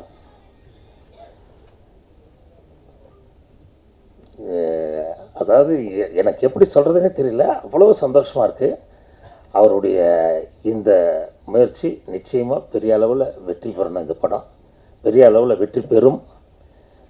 இவரும் வந்து மிகப்பெரிய ஒரு வெற்றி பட இயக்குனராக இந்த சினிமாவை இதில் ஒருவர் வளம் வருவார். இன்னும் நிறைய பேர் எனக்கு அப்புறம் பேச வேண்டிய இருக்காங்க. அதனால் என்னுடைய உரையை முடிச்சுக்கிறேன். 2 ஹீரோவும் நிறைய படங்கள் பண்ணணும், அந்த ஹீரோயினும் அவங்களும் நிறைய படங்கள் பண்ணணும். நான் வாழ்த்தி விடைபெறுகிறேன். வணக்கம். அப்படிலாம் இருக்கணும்னு எனக்கு ஆசை தான், ஆனால் முடியாது. ஏன்னா அது வந்து தேனாண்டால் ஃபிலிம்ஸோட நிறுவனர் ராமநாராயணன், அவரோட பையன்தான் முரளி என்கிற என் ராமசாமி. அவர் தான் இப்போ தமிழ் திரைப்பட தயாரிப்பாளர் சங்கத்தோட தலைவராக இருக்கிறாரு. அவர் இங்கே வந்து வாழ்த்துறதா இருந்தது. தம்பி வந்து அதுக்கான ப்ரிப்பேர் பண்ணிட்டு வந்திருந்துருக்கிறாரு. என்ன முரளி முரளின்னு இவர் தான் அவர் போல இருக்குன்னு நினச்சி சொல்லிட்டாரு. அதனால் நீங்கள் யாரும் தவறாக நினைக்க வேணாம். நான் அவங்க அப்பா மாதிரியே இருக்கிறதுனால மேடையில் அமர்ந்துள்ள சுசீந்திரன் சார் அவர்களே, தம்பி ராமையா அவர்களே, செந்தில்நாதன் சார் அவர்களே, தமிழ்ச்செல்வன் அவர்களே, பாஸ்கர் மற்றும் 2 கதாநாயகர்கள் அனைவருக்கும், பத்திரிகையாளருக்கும், தொலைக்காட்சி தோழர்களுக்கும், இணையதள நண்பர்களுக்கும், புகைப்பட கலைஞர்களுக்கும், வியாபார தொடர்பாளர்களுக்கும் எனது வணக்கத்தை தெரிவித்துக் கொள்கிறேன். நான் வந்து தமிழ் திரைப்பட தயாரிப்பாளர் சங்கத்தில் செயற்குழு உறுப்பினராக இருக்கேன். அதனால் முரளி சார் வந்து வாழ்த்து சொன்னார், அதுக்காண்டி வாழ்த்து தெரிவிக்க இங்கே வந்திருக்கேன்னு ஏற்கனவே சொல்லிட்டேன். நம்ம பாஸ்கர் சார் வந்து பாஸ்கர்னு ஏற்கனவே ஒரு டைரக்டர் இருந்தார், சூளம் பாஸ்கர்னு ஒருத்தர். அதே மாதிரியே ஒரு பாஸ்கர் அதே இன்சியலில் வந்திருக்கிறாரு. ஏன்னா நிறைய ராஜா எல்லாம் வரும்போது இவர் வந்திருக்கிறாரு. இவர் சுட்ட பழம் சுடாத பழம்னு ஒரு படத்துக்கு வந்து டைலாக் எழுதினார். அந்த படத்தில் நான் தான் பிஆர்ஓ ஒர்க் பண்ணேன். இப்போ நம்ம வந்து ஏப்ரல் மே மாதத்தில் வெயிலில் செம்ம ஹாட்டில் இருக்கு. இப்போ ஏசியில் உட்காந்துருக்கோம். இந்த வெயிலையும் பிஜி சந்தோஷத்துக்கு அப்புறம் கோட் சூட்டு போட்டு உட்காந்துருக்க ஒரே டைரக்டர் ஒருத்தர் தான். அவர்கிட்ட கேட்டேன், இல்லை பையங்க ஃப்ரெண்ட்ஸுங்க எல்லாமே கோட் சூட் போட சொன்னாங்க, அதனால தான் போட்டிருக்கேன்னாரு. ஸோ அந்த கோட் சூட்டு போட்டது மூலமாக ஒரு ஹாலிவுட்டுக்கு போய் அதுக்கப்புறம் டைரக்டர் ஆகணுங்கிறது எல்லாரோட எண்ணம். செந்தில்நாத் சார் இங்கே வாழ்த்து பேசும்போது சொன்னார், செந்தில்நாத் சார் வந்து இதே மாதிரி தான் தயாரிப்பாளர்களோட டைரக்டராக வளம் வந்துட்டு இருந்தார். இப்போ வந்து கதாநாயகி அப்பாவா நடிக்கிறாரு. அதுக்கப்புறம் வர்றேன். அவர் வந்து எங்கள் படம் போக்கிரி தம்பின்னு ஒரு படம் நாங்கள் ப்ரொடியூஸ் பண்ணும்போது அவர் டைரக்ட் பண்ணார். நாங்கள் ஏற்கனவே ராமராஜன் வச்சு மில் தொழிலாளின்னு ஒரு படம் பண்ணியிருந்தோம். அந்த படம் வந்து ரிலீஸ் அப்போ கொஞ்சம் ஸ்ட்ரகிள் ஆகி இந்த படம் ரிலீஸ் ஆச்சு. கொஞ்சம் சின்ன ப்ராப்ளம் வந்தது, எங்களுக்கு ஒரு 3 லட்ச ரூபா ப்ராப்ளம் வந்தது. அந்த படத்தை ரிலீஸ் பண்ணிவிட்டு அடுத்து நாங்கள் போய் சேர்ந்தது செந்தில்நாத் சார். அப்போ தான் பூந்தோட்ட காவல்காரன் ரிலீஸ் ஆகி மிகப்பெரிய ஹிட் அது. அடுத்தடுத்து நிறையா படம் பண்ணிகிட்டு இருந்தார். சரத் சாரையும் ஆனந்தராஜையும் ஹீரோவாக்கின பெருமை அவருக்கு தான் தெரியும், அவர் தான் பண்ணார். ஏன்னா அவங்கெல்லாம் வந்து வில்லனாக நடிச்சிட்டு இருந்தாங்க, அவங்க 2 பேரும் துணிஞ்சு பண்ணிகிட்டு இருந்தாங்க. அப்போ நாங்கள் போய் படம் பண்ண சொன்னோம், பண்ணிக்கலாம், என் யூனிட் பேரையே போட்டுக்கங்கன்னு சொன்னார். சார் எங்களுக்கு வந்து பெரிய லாபம்லாம் வேணாம், ஆர்வ ஃபிலிமில் படம் எடுக்கணும், அவர்கிட்ட போட்ட கண்டிஷன் நாங்கள் வந்து ஒரு 28 ரூபாயில் பஸ் காப்பி எடுத்து கொடுத்துருங்க சார், 31 ரூபாய்க்கு பிஸ்னஸ் இருக்குது, எங்களுக்கு 3 ரூபா கடன் அப்படின்னு சொல்லி கேட்டோம். வாங்க பண்ணிக்கலான்னு. கேசவன்னு கேமராமேன் அவர் தான், சாரோட யூனிட்டு, தேவா சார் மியூசிக்கு, ரொம்ப பட்ஜெட்டில் பண்ணி 28 ரூபாயில் எடுக்க வேண்டிய படத்தை எங்களுக்கு 26 முடிச்சு கொடுத்து அதுலேயும் ஒரு 2 ரூபா ப்ராஃபிட்டு, ஒரு 3 ரூபா கடன் அடைக்க உதவினார். அதை இந்த சபையில் வந்து நன்றியோடு தெரிவிச்சுக்கிறேன். அதே மாதிரி தம்பிராமையா சார் இன்றைக்கி நிறைய படம் நடிச்சிட்ருக்கிறாரு. ஒரு நல்ல நடிகன், அவர்கிட்ட ஒரு இப்படி ஒரு திறமை இருக்குங்கிறத நீங்கள் இந்த நம்ம ஜெயமருவி படம் அரவிந்த சாமி படம் பார்த்துருந்த உடனே தெரியும் உங்களுக்கு. அது வந்து ஒரு இவரோட பரிணாமத்தை இன்னொரு இதில் வெளிப்படுத்தின டைரக்டருங்க அத்தனை பேருக்கும் இந்த நேரத்தில் நம்ம நன்றியை சொல்லணும். அவரும் அப்படி தான், தயாரிப்பாளர்கள் வந்து நல்லா இருக்கணும்னு நினைக்கிறவர். அவங்க நம்ம பட்ஜெட்டுக்கு தகுந்த மாதிரி, சார் எங்களால் இவ்வளோ தான் முடியும், கொஞ்சம் பண்ணி கொடுங்க அப்படின்னா அதே மாதிரி அவர் பண்ணி கொடுப்பாரு. அதனால தான் இவரை படம் பண்ணிகிட்ருக்கிறாரு. ஏன்னா அவரும் தயாரிப்பாளர், ஒரு பையன் மிகப்பெரிய நடிகராக வருவார். ஒரு படம் முடிச்சிருக்கிறாங்க, உமாபதி அவர் பையன். இந்த மார்ஷல் ஆர்ட்ஸ் வச்சு நிறைய பேர் படம் பண்ணியிருக்காங்க. ஆனால் இது ஒரிஜினலாக மார்ஷல் ஆர்ட்ஸ் வச்சு ஒரு படம் பண்ணியிருக்கிறாரு, உமாபதியை வச்சு. உமாபதியை டைரக்ட் பண்ணியிருக்கிறாரு. தமிழ் சினிமாவில் இன்றைக்கி அந்த மாதிரி ஒரு ஹீரோ கிடையாது. ஏன்னா லைவாக அந்த ஷார்ட்லாம் பார்த்தீங்கன்னா, ட்ரைலர்லாம் பார்த்து நான் மிரண்டு போயிட்டேன், அந்தளவுக்கு பண்ணியிருக்கிறாரு, ஒரு உயிரை கொடுத்து. எனக்கு தெரிஞ்சு ப்ரூஸ்லி, ஜாக்கி சானுக்கு அப்புறம் தமிழில் ஒருத்தர் தான் இப்போ இந்த மாதிரி ஃபைட் பண்ணுவார்னு நினைக்கிறேன். அது நீங்களே படம் பார்த்துட்டு நீங்கள் சொல்லுவீங்க. அவர் இங்கே வாழ்த்து வந்தது இந்த படத்துக்கு கிடைச்ச மிகப்பெரிய பெருமை. சுசீந்திரன் சாரை பற்றி சொல்லணும்னா, நிறைய அந்த படத்தை எப்படி எடுக்கணும், எப்படி மக்கள்கிட்ட கொண்டு போகணுங்கிறத வச்சு கொண்டு வந்துட்டுருக்கிறாரு. டைரக்டருங்க நிறைய பேர் புதுசாக வர்றவங்க அவர்கிட்ட கொஞ்சம் இந்த மாதிரி விஷயங்கள்லாம் கற்றுக்கிட்டாங்கன்னா அவங்களுக்கு நல்ல ஃப்யூச்சர் கிடைக்கும். அதே மாதிரி சினிமாவை நேசிக்கிறவர் ஒருத்தர், உதயகுமார் சார், அவங்க மேடைக்குவாங்க. தயாரிப்பாளர் சங்கத்தின் செயற்குழு உறுப்பினர் சவுந்தர் அவர்களை மேடைக்கு அழைக்கிறோம். அவர் ஆர்வி உதயகுமார் சார் வந்தால் தான் வருவேன்னாரு, அதே மாதிரி வந்துட்டார் அவர். ஸோ அது மாதிரி சுசீந்திரன் சார் வந்து இன்றைக்கி வந்து எல்லாருக்கும் ஒரு எடுத்துக்காட்டாக பண்ணிகிட்ருக்கிறாரு. அதே மாதிரி அவர் சினிமாவை நேசிக்கிறதுல நிறைய பேர் வெளியில் இருக்கீங்க, நீங்கள்லாம் சினிமாவை நேசிக்கிறதுனால தான் இவ்வளோ தூரம் வந்திருக்கீங்க. அதை சுவாசமாக வச்சுக்கிட்டு ஒரு தொழிலதிபராக இருக்கிறவர் தான் சேலம் ஆர்ஆர் பிரியாணி உரிமையாளர் தமிழ்ச்செல்வன். அவருக்கு வந்து நீங்கள் இந்த மாதிரி நியூ கமர்ஸ் எல்லாம் கைத்தட்டி நீங்கள் வரவேற்றுனா தான் சினிமாவுக்கு நிறைய இன்வெஸ்ட் பண்ணுவார். அதே மாதிரி ஆர்வி உதயகுமார் சார் தமிழ் திரைப்பட இயக்குநர்கள் சங்கத்தின் செயலாளர், தொடர்ந்து வெற்றி பெற்றுருக்கிறாரு. தமிழ் திரைப்பட தயாரிப்பாளர் சங்கத்தில் செயற்குழு உறுப்பினர். அவரோட ஹிட்டு படங்கள்லாம் உங்களுக்கு நிறையா தெரியும். எல்லா மாஸ் ஹீரோக்களை வச்சும் படம் பண்ணவர், பழகிறதுக்கு எளிமையானவர், மரியாதையானவர். அவர் வந்து நிதானமாக நிறுத்தி படங்களை வாழ்த்துறாருன்னா அந்த படம் மிகப்பெரிய சக்ஸஸ் ஆகும். அவருக்கு இந்த நேரத்தில் ஏன்னா இதெல்லாம் வந்து தயாரிப்பாளர் வந்து சொல்லணும். ஆக்சுவலாக ஒவ்வொருத்தருக்கும் யார் யார் என்னன்னு சொல்லணும், அவங்க இடத்த நான் எடுத்து சொல்லிகிட்ருக்கிறேன். அதுக்கப்புறம் இவர் சவுந்தர் படங்கள் வந்து ரிலீஸ் ஆகணும், அப்போ ஏதாவது ஒன்றுன்னா விடிய விடிய உட்காந்து அந்த பஞ்சாயத்து பண்ணி படத்தை ரிலீஸ் பண்ணிட்டு தான் அடுத்த வேலைக்கு வீட்டுக்கு போவார். அதனால் நிறைய பேர் இப்போ இண்டஸ்ட்ரியில் பத்திரிக்காரங்களுக்கும் தெரியும், தயாரிப்பாளர் தெரியும். நீங்கள் தயாரிப்பாளர் அழைப்பு ஏற்றீங்க வந்திருக்கிறவங்க அத்தனை பேருக்கும் சவுந்தர் யாருன்னு தெரியாது. அவர் தான் விஜயும் அஜித்தும் சேர்ந்து நடித்த ஒரே படம் ராஜாவின் பறவையில் படத்தை தயாரித்த தயாரிப்பாளர் அவர். அவருக்கு இந்த நேரத்தில் நன்றி. இப்போ இந்த படத்தோட ட்ரெய்லர் பார்த்தோம், செம்ம விறுவிறுப்பாக இருந்தது. புதுமுகங்களை வச்சு எப்படி படம் பண்ணணும் அப்படின்னு தெரிஞ்சுக்கிட்டு பாஸ்கர் படம் பண்ணியிருக்கிறாரு. இந்த படத்துக்கு வந்து பாட்டு எழுதுனது இளைய கம்பன் நினைக்கிறேன், நீங்களே எழுதுங்களா? ஒரு பாட்டு அவங்க எழுதியிருக்காங்க போல இருக்கு. ஆனால் எல்லாருமே வந்து ஆனால் ஒரு பாட்டோட நிறுத்திட்டாரு படம். நல்ல ஆர்ஆர் நல்லா இருந்தது.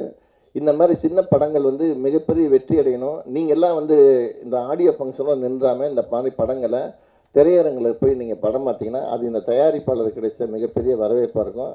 இந்த படம் மாபெரும் வெற்றியடைய எல்லாம் இல்லை இறைவனை வேண்டி விடைபெறுகிறேன். நன்றி, வணக்கம். இந்த படம் ட்ரெய்லர் பார்க்கும்போது ஒரு ஆங்கில பட பாணியில் இருந்தது, ரொம்ப இன்ட்ரெஸ்டிங்காக இருந்தது. எனக்கு ரொம்ப இன்ட்ரெஸ்ட்டு தான் சினிமா. நான் அதனால தான் விடாமல் கூப்பிட்டா ஒரு தடவை கூப்பிட்டா ஓடி வந்துடுவேன். அந்தளவுக்கு ஒரு ஆளை போட்டு வேறு பிஏலாம் போட்டு எப்போ அந்த நிகழ்ச்சிக்கு நம்ம போகணும் அப்படின்னு. ஏன்னா ஒவ்வொருத்தரும் நம்ம கனவுகளோட எனக்கு கூட கேட்டாங்க. இன்றைக்கி ஒருத்தர் சுவிட்சர்லாந்துலேருந்து ஒருத்தர் நம்ம இளையராஜா சார் எல்லாத்தையும் அழைச்சிட்டு போய் அவர் தான் நிகழ்ச்சி நடத்துவாருன்னு சொல்லிட்டு காட்டினார். இப்போ வீடியோவில் வந்து மத்தியானம் உங்களுக்கு இசை ஆர்வம் இருக்கான்னு. இசைங்கிறது ஒன்று இல்லைன்னா யாரும் பேசியே இருக்க முடியாது. இந்த சவுண்டே ஒரு இசை தான். உலகத்தினுடைய ஒரு பொது மொழினா அது இசை. எல்லாத்துக்கும் ஒரு மொழி இருக்கும், அது புரியாது. இசை ஒன்று தான் எல்லாத்துக்கும் புரியக்கூடிய மொழி. யாருக்கும் அது எழுத புரியுங்க அப்படின்னு சொன்னேன். அந்தளவுக்கு திரைப்படத்து மேலே ஆர்வம். என்னை இயக்குனர் இமயம் பாரதிராஜா ஐயா தான் அறிமுகப்படுத்தினார். நான் 2 படம் 3 படம் ஒரு படத்தில் நடித்தேன்.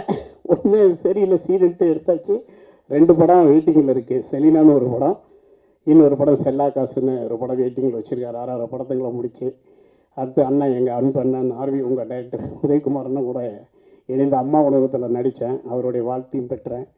இப்படி சினிமா ஆசை இல்லைன்னு சொல்ல முடியாது, நிறையாவே உண்டு. இந்த படம் பார்க்கும்போது ஒரு ஹாலிவுட் நினைவு வந்தது. இதில் அற்புதமாக பேசிய விஜய் முரளி அண்ணன் படத்தை பற்றி மட்டும் இல்லாமல் ஒவ்வொருத்தருடைய வாழ்க்கை, அவங்க என்னென்ன துறையில் இருக்கிறாங்க, அவங்களுடைய பணிகள்லாம் என்னென்னு விவாதித்தார். அவரோட அறிவாற்றலுக்கும் அவருடைய சமூக அக்கறைக்கும் நன்றி சொல்லிக்கிறேன். இங்கே வாழ்த்த வருகை புரிந்து அனைவருக்கும் நல்ல உள்ளத்தோடு பாஸ்கர் சார் என்னை நடிக்க சொல்லியிருந்தார். இந்த படத்தில் நேரம் அமையில் எனக்கு கொரோனா நேரத்தில் 28 கிளைகள் எனக்கு. இப்போ சேலத்தோடு சேர்த்து 35 கிளைகள் எங்கது. இந்த பஞ்சாயத்து நடுவில் கடையை காப்பாற்ற வேண்டியது. ஏன்னா எது நமக்கு ஆசைகள் இருந்தாலும் சரிபடுங்கிற முடிவை நான் தெளிவாக இருப்பேன். அந்த நேரத்தில் இங்கே தொழிலாளிகள் பற்றாக்குறை, கொரோனாவுக்கு பயந்துட்டு எல்லாம் ஓடுறாங்க ஊரை விட்டு, வேலைக்கு பற்றாக்குறை. இதை நான் சரி பண்ணிக்கிட்டு இன்றைக்கி கடை இருக்கும், கறி கடை ஒரு நாளைக்கு இருக்காது, ஒவ்வொரு பொருள் வந்து சேரும், ஒரு பொருள் வந்து சேராது. சில பேர் போலீஸு காவல்துறை கடையை மூடுன்னு சொன்னால் கூட உணவுக்கு நம்மகிட்ட ரகசியமாக ஃபோன் பண்ணுவோம், சாப்பாடு முடியாது இன்றைக்கி வேணுங்கன்னு. இந்த பணியில் இந்த வசதி நடிக்க முடியல. என் அன்பண்ணன் சுசீந்திரன் கூட எனக்கு ஒரு வாய்ப்பு கொடுத்தாரு, அதையும் மிஸ் பண்ணிட்டேன். வருத்தத்தோட இந்த இடத்துல வந்து நிற்கும் போது அதெல்லாம் நினைவுக்கு வருது. ஐயோ நம்மளும் இல்லையே, ட்ரெய்லர் பார்க்கும்போது பாஸ்கர் அண்ணன் கொடுத்த வாய்ப்பு இழந்துட்டுமேனு வருது. எது இருந்தாலும் நமக்கு எது சரிப்படும். இந்த தருணத்தில் எனக்கு வாழ்வைச்ச தொழில் முக்கியமாக எனக்கு பட்டுச்சு. சினிமாவில் நடிக்கிறீங்க எத்தனை பேர் எவ்வளோ பேர் இருக்காங்க கோடம் பக்கத்தில் கியூவில், அவங்களுக்கெல்லாம் அந்த வாய்ப்பு கிடைக்கட்டும்னு ஒதுங்கி கொண்டேன். வருங்காலத்தில் திரையில் தோண்டுவேன், நடிச்சுட்டு தான் இருக்கேன். நானும் ஒரு படம் ப்ரொடியூசிங் பண்ணியிருக்கேன். விரைவில் நல்லபடியாக உங்களோட வாழ்த்துகளோடும் உங்கள் வாழ்த்துகளோடும் இவருடைய மிகப்பெரிய இந்த கனவு பாஸ்கர் சார் அவருடைய வாழ்க்கை இதில் அமைஞ்சிருக்குது. எனக்கு ஒரு படம் இல்லை, ஒரு சின்ன ஒரு தள்ளுண்டி வச்சா கூட அதில் எத்தனை பாடுபட்டுருங்கிற உணர்வு எனக்கு உண்டு. இத்தகைய திரைப்படங்களெல்லாம் ஒரு திரைப்படங்கிறது ஒரு நாளைக்கு ஷூட்டிங் வச்சுட்டா சாயந்தரம் அந்த பேமெண்ட்டு கொடுத்து எல்லாருக்கும் சாப்பாடு வந்துச்சாங்கிறத காசை பிரிக்கிற கஷ்டங்களை நான் நேரடியாக பார்த்துருக்குறேன். ஐயோ அந்த கஷ்டங்கள்லாம் இருக்குது. அந்த நல்ல உள்ளத்துக்கு அவருடைய மனசுக்கு இந்த படம் நல்லபடியாக அமையும். என்னால் முடிந்த உதவிகள் என்று இருக்கும். இன்றைக்கி கூட ஒரு சிறு உணவு கேட்டார், ஏதோ ஒரு வெஜிடபிள் பிரியாணி ஏது போடுங்கன்னு. அப்படிலாம் போட்டால் நல்லா இருக்காது, ஊட்டச்சத்து மிகுந்தது. இப்போ தான் நான் பேட்டி கொடுத்தேன், பிரியாணி சாப்பிட்டா மல்ட்டுத்தன்மை ஏற்படுமான்னு. புதிய தலைமுறைக்கு, சன் டிவிக்கு, பிகேவுட்ஸு 7 சேனலுக்கு பேட்டி கொடுத்தேன் பிரியாணியில் என்னென்ன நன்மைகள் இருக்குன்னு. அது ஒழுங்காக அதில் இருக்கிற பொருளை போடும்போது அதில் எந்த தீமை இல்லை. இந்தியாவில் பிறக்கக்கூடிய குழந்தைகள் 9% இன்றைக்கி ஊட்டச்சத்து மிகுந்த குழந்தைகள் இருக்குது. அது நிறைவு செய்யக்கூடியது உலக அளவில் முட்டையும் சிக்கன் தான் இருக்குது. அதில் போடக்கூடிய மசாலா பொருட்களை நல்ல முறையில் தரமாக போட்டோமா, பட்டாள வகை ஏலக்காயெல்லாம் வஞ்சனை இல்லாமல் நிறையா கொடுக்கும்போது அஜீன உறுப்புகளுக்கு ரொம்ப நல்லதுன்னு விளக்கம் கொடுத்துருந்தேன். அதுபோல் அதில் ஒரு முட்டை வச்சா பத்தாதுன்னு எங்கள் மேனேஜர் எடுத்துகிட்டு வீடியோ 2 முட்டையை வைங்க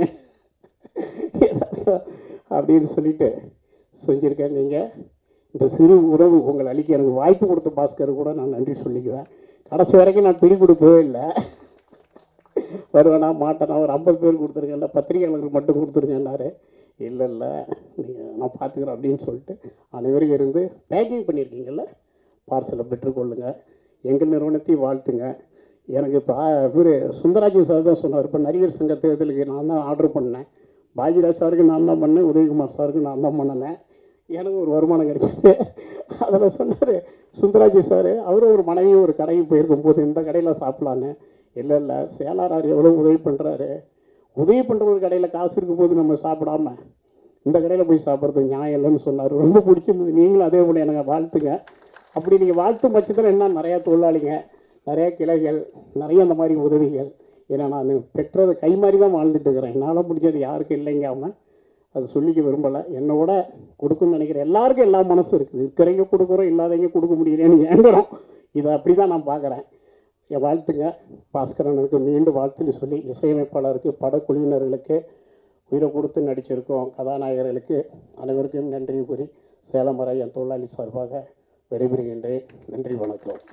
பாஸ்கர் சினிமா கம்பெனியின் முதல் தயாரிப்பு, தமிழ் திரைப்பட தயாரிப்பு கற்றது மர. இந்த சிறியவனின் அழைப்பை ஏற்று இங்கே வந்திருக்கக்கூடிய அனைத்து பெரிய உள்ளங்களுக்கும் முதலில் எனது மனமார்ந்த உள்ளார்ந்த நன்றியை தெரிவித்துக் கொள்கிறேன். அண்ணன் திரு தம்பி ராமையா அவர்கள் எனது குடும்ப நண்பர், எனக்கு அண்ணனை போன்றவர். அண்ணன் திரு ஆர்வி உதயகுமார் என்னுடைய முன்னோடி திரைப்பட கல்லூரியில். திரு சுசீதரன் அவர்களுடைய திரைப்படங்கள் எல்லாத்தையுமே நான் பார்த்து அதை போல் திரைப்படங்கள் எடுக்கணும்னு திரும்ப நான் ஆசைப்பட்டுக்கிட்டே இருக்கேன். அதுதான் உண்மை. செந்தில்நாதன் சார் எனக்கு அப்பா, அப்படி தான் நான் சொல்லணும். என்னோடய அப்பா உயிரோடு இல்லை, ஆனால் எனக்கு அப்பா ஸ்தானத்தில் இருந்து எல்லா விதத்துலேயுமே எனக்கு தேவையான தகவல்களை எனக்கு இங்கே போனால் அவங்கள பார்க்கலாம், இங்கே போனால் அவங்கள பார்க்கலான்னு ஒரு மாரல் சப்போர்ட் எனக்கு கொடுத்த திரு செந்தில்நாதன் சார் அவர்களுக்கு இந்த நேரத்தில் நான் நன்றி தெரிவிச்சுக்கிறேன். சேலம் மாவட்டத்தை சேர்ந்த ஆர்ஆர் பிரியாணி உணவக முதலாளி. எங்களுக்கு பெரிய பழக்கம் இல்லை, ஆனால் இந்த திரைப்படத்தின் மூலமாக ஒரு அறிமுகம் இருந்தது. நான் நடிக்க போய் கேட்டேன். அந்த நேரத்தில் அவரால் அது செய்ய முடியலை. அவர் சொன்ன மாதிரி தொழில் ரொம்ப முக்கியம் அப்படின்னு சொன்னார். அவருடைய தொழில் முக்கியம், அவர் தொழில் அவரும் சிறப்பாக செஞ்சிட்ருக்காரு. ஆனால் இந்த நேரத்தில் என்னுடைய கோரிக்கைக்கு இணங்கி இங்கே எனக்காக அனைத்து நண்பர்களுக்கும், பத்திரிகை நண்பர்களுக்கும், இங்கே வந்திருக்கக்கூடியவர்களுக்கும் பிரியாணி ஸ்பான்சர் பண்ணியிருக்காரு. அதற்காக என்னுடைய மனமார்ந்த நன்றிகளை தெரிவிச்சுக்கிறேன். மீன் குழம்பும் மண்பானையும் இயக்குனர் திரு அமுதேஸ்வர் சார். என்னோடய வாழ்க்கையில் எனக்கு ஏற்பட்ட மிகப்பெரிய திருப்புமுனை அமுதேஸ்வர் சாரோடு ஏற்பட்ட பழக்கம். நான் அவர் கூட அந்த படத்தில் சிவாஜி ஃபிலிம்ஸில் கோ டைரக்டராக ஒர்க் பண்ணேன். என்னுடைய குணாம்சங்களை கிட்டத்தட்ட 90% மாற்றினது அமுதேஸ்வர் சாரோட நடவடிக்கைகள். அவர் எனக்கு எதுவுமே சொல்லலை, அவரோட நடவடிக்கைகளை பார்த்து என்னுடைய நடவடிக்கைகளை நான் மாற்றிக்கிட்டேன். அதுதான் உண்மை. அண்ணன் பிஆர்ஓ சவுந்தரண்ணன் காலையில் ஃபோன் பண்ணேன், ப்ரொடியூசர் கவுன்சில் சவுந்தரண்ணனுக்கு. ப்ரொடியூசருங்கிறது இந்த பிஆர்ஓன்னு வந்துடுது. தம்பி நான் அவசியம் வந்துடுறேன் அப்படின்னாரு. ஆனால் உங்களை வாழ்க்கையில் மறக்கவே மாட்டேன், என்னையும் நீங்கள் ஞாபகம் வச்சிங்கண்ணே, ரொம்ப நன்றி. தயாரிப்பாளர் சங்க தலைவர் சார்பாக வந்திருக்கக்கூடிய அண்ணன் விஜய் முரளி நீண்ட நெடுங்காலமாக திரைப்படத்துறையில் இருக்கக்கூடியவர். அது மட்டுமல்ல, மிகச்சிறந்த கலா ரசிகர், மிகச்சிறந்த தமிழ் அறிவு கொண்டவர். அவர் வந்து இங்கே இந்த மேடையில் அமர்ந்திருப்பது எனக்கு ரொம்ப சந்தோஷம். அவருக்கும் என்னுடைய நன்றி தெரிவிச்சுக்கிறேன். ஒரு 2 நிமிடங்களில் என்னுடைய உரையை நான் முடிச்சுக்கிறேன். இந்த மேடையை குறிப்பாக எனக்கு நன்மை செய்த, எனக்கு வந்து மாரல் சப்போர்ட்டாக இருந்த ஒரு 3 நபர்களுக்கு இந்த மேடையில் உங்கள் முன்னிலையில் சால்வை அணிவிக்க நான் ஆசைப்பட்றேன். அடுத்த வாய்ப்பு எப்போ கிடைக்கும்னு எனக்கு தெரியல. என்னுடைய எல்லா சந்தர்ப்ப சூழ்நிலைகளிலையும் அண்ணன் சொல்கிற மாதிரி என் மனைவி தான் என்னை தாங்கி பிடிச்சா. என்னுடைய அனைத்து குணாம்சங்களையும் ஏற்றுக்கிட்டு இந்த நிமிஷம் வரைக்கும் வந்து அவள் என் கூட பயணம் பண்ணுறா. எனக்கு தாய் தந்தை கிடையாது, ஆனால் அவங்க இருந்தாலும் இதை தான் எனக்கு செஞ்சுருப்பாங்க அப்படின்னு நான் மனசால உணர்றேன். அதனால் என்னுடைய மனைவி திரு சித்ரா அவர்களை மேடைக்கு அன்போடு அழைக்கிறேன். பல வருடங்களாக நான் ரொம்ப சினிமா தாகம் கொண்டவன். திரைப்படங்களை வந்து ஒரு காலகட்டத்தில் தியேட்டரில் மட்டுமே பார்க்க முடியுன்ற ஒரு நிலைமை இருந்தது. அப்போது சினிமா டிக்கெட் வாங்குறதுலேருந்து எனக்கு வந்து சினிமா டிக்கெட் வாங்கி கொடுத்ததுலேருந்து கிட்டத்தட்ட ஒரு 20 வருடங்களாக நான் பள்ளி படித்த காலத்திலேருந்து எனக்கு பணமாக செலவு பண்ணி நான் வந்து பாப்கார்ன் கேட்டால் பாப்கார்ன் வாங்கி கொடுத்து, இன்டர்வெல்லில் வந்து கூல்ட்ரிங்க்ஸ் கேட்டால் கூல்ட்ரிங்க்ஸ் வாங்கி கொடுத்து, கிட்டத்தட்ட ஒரு 20 வருடங்களுக்கு மேலே என்னை வந்து தாங்கி பிடித்த என்னுடைய நண்பர்கள் 2 பேர் இங்கே சேலத்திலேருந்து வந்திருக்காங்க. திரு ஞானசேகர் மற்றும் திரு நெடுமாறன் அவர்களை மேடை கலைக்கிறேன். சேலத்தில் உள்ள அத்தனை தேட்டருக்கும் எனக்கு டிக்கெட் வாங்கி கொடுத்தது இவங்க 2 பேர் தான். எனக்கு பாஸ்கர் அறிமுகமானது தம்பி ராமையா சார் மூலமாக தான். அவர் கிட்டத்தட்ட 10-12 வருஷத்துக்கு முன்னாடியே அவர் டைரக்டர். அது அவர் யாரும் சொல்லலைன்னு நினைக்கிறேன், அவரும் சொல்லலை. அவர் ஒரு ஸ்ரீலங்கன் மூவி படம் டைரக்ட் பண்ணியிருந்தார். அவரும் ஒரு ஃப்ரெண்டும் சேர்ந்து அதை நம்ம எந்த தேட்டரில் பார்த்தோம், எம்எம் தேட்டரில் பார்த்தோம். அப்போ இருந்து ஃப்ரெண்டு. தொடர்ந்து ராமையா சார் கூட ஒர்க் பண்ணும்போது சரி, அதுக்கப்புறம் சரி, அப்படியே மீன்குளம் மண்பானை வரைக்கும் சேர்ந்து ஒர்க் பண்ணோம். முதல்ல பாஸ்கர் கம்பெனின்னு தான் பேரில் ஒரு கம்பெனி ஆரம்பிக்கிறதுக்கே ஒரு பெரிய கட்ஸு வேணும். அந்த கட்ஸு வந்து பாஸ்கருக்கு இருக்குது. ரொம்ப அதுக்கே நம்ம வந்து அவருக்கு கைதட்ட வேண்டிய இடத்துல இருக்கோம். அதே மாதிரி அவர் ஃப்ரெண்ட்ஸை சேர்த்து ஒரு ப்ராஜெக்ட் பண்ணணும்னு நினச்சோம். அதுக்காக பல கதைகளை சொல்லி பார்த்தாரு, பல இடங்களுக்கு போய் பார்த்தாரு, முயற்சிகள் நிறையா பண்ணி பார்த்தாரு. இதெல்லாம் நடக்கலைன்ற ஒரு சுச்சுவேஷன் வரும்போது காம்பேக்ட் பட்ஜெட்டில் தைரியமாக ஒரு கம்பெனி ஆரம்பித்து ஃப்ரெண்ட்ஸை வச்சு ஒரு ப்ராஜெக்ட் ஆரம்பிச்சிருக்காரு. இது ஒவ்வொரு பீரியட்லேயும் ஒரு சீசனெல்லாம் ஒன்று இருந்துச்சுல்ல. ஒரு பீரியடில் பேய் படமாக கேட்டுகிட்டு இருந்தாங்க எல்லாரும். பேய் படம் இருக்கா, பேய் படம் கதை இருக்கா, பேய் படம் கதை. நாங்கள் எங்கே போய் எந்த ப்ரொடியூசர்கிட்ட போனாலும் பேய் படம் கதை இருக்கான்னு கேட்பாங்க. இப்போ அது அப்படியே கொஞ்சம் கொஞ்சமாக மாறி க்ரைம் த்ரில்லர்னு மாறி இருக்கு. எல்லாரும் க்ரைம் த்ரில்லர் கேட்குறாங்க, ஓடிடியில் க்ரைம் த்ரில்லர் கேட்குறாங்க. அதை பாஸ்கர் பண்ணியிருக்காரு. இப்போ அவர் வந்து சேல் ப்ராஜெக்ட், இப்போ வந்து சேல் பண்ணக்கூடிய ஒரு ப்ராஜெக்டை இப்போ எல்லாரும் ஆஃபரில் இருக்க ஒரு ப்ராஜெக்டை பண்ணியிருக்காரு. இது வந்து நிச்சயமாக அவருக்காக ஃபினான்ஸ் பண்ண, கூட சப்போர்ட் பண்ண எல்லா ஃப்ரெண்ட்ஸுக்கும் உங்கள் பணம் திருப்பி வந்துடும். ஒரு ப்ராஜெக்டாக லாபமும் கட்டாயமாக கிடச்சிரும். அவர் தொடர்ந்து படம் பண்ணுவார் இந்த பாஸ்கர் கம்பெனியில். நல்ல நம்பிக்கையோடு இருக்கலாம். சுசிக்கு தேங்க்ஸ். எல்லா இடத்துலையும் சுசி இதை பேசுவாப்புல. இப்போ இதுவும் நான் சொன்னேன், பாஸ்கருக்கும் அவருக்கும் பெரிய பழக்கம் இல்லை. நான் சொன்னதுக்காக உடனே வந்து இதில் கலந்துக்கிட்டதுக்கு ரொம்ப நன்றி. மேடையில் இருந்த பெரியவங்க எல்லாருக்கும் நன்றி. உங்கள் எல்லாருக்கும் நன்றி. சப்போர்ட் பண்ணுங்கள்.